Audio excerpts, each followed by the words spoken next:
বাইরে ঝমঝম করে বৃষ্টি হচ্ছে কুঁড়ে ঘরের সামনে। আব্বাস ভিজে গায়ে ঘরে ঢুকছে, হাতে ছোট্ট ব্যাগ আর একটি মাঝারি কাতলা মাছ। উফ, সারা দিন কাজ পেলাম না, তবে আল্লাহর রহমত, নদী থেকে একটা কাতলা মাছ ধরতে পেরেছি। আরে, এত বড় মাছ! কতদিন পর আমাদের ঘরে এরকম আনন্দ এলো। বাবা, আমি মাছের পেটিটা খাবো।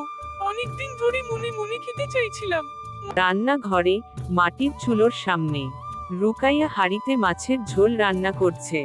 বৃষ্টির শব্দ আর হাঁড়ির টকবক করে আওয়াজ হচ্ছে। গরিবের ঘরে সুখ দিনই বা আসে। এই মাছটা আজ আমাদের তিনজনকে পেট ভরে খাওয়াবে।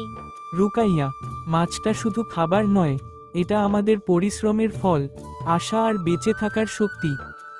মা, পেটির ঝোলটা বেশি করে দিও, আমি সব খাবো, নইলে কিন্তু খুব কাঁদবো। রাতে তিনজন মাটিতে বসে খাচ্ছে। বাইরে বজ্রপাত, ভেতরে আগুনের আলো।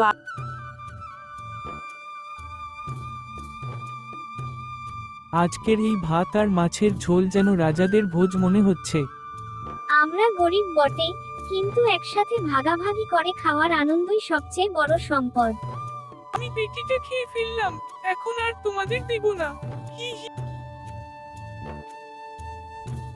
আলো আর ঝমঝম বৃষ্টি চলছে, বজ্রপাত হচ্ছে, তবু ভেতর থেকে হাসির শব্দ ভেসে আসছে। গরিবের সুখ অনেক ছোট জিনিসে লুকিয়ে থাকে।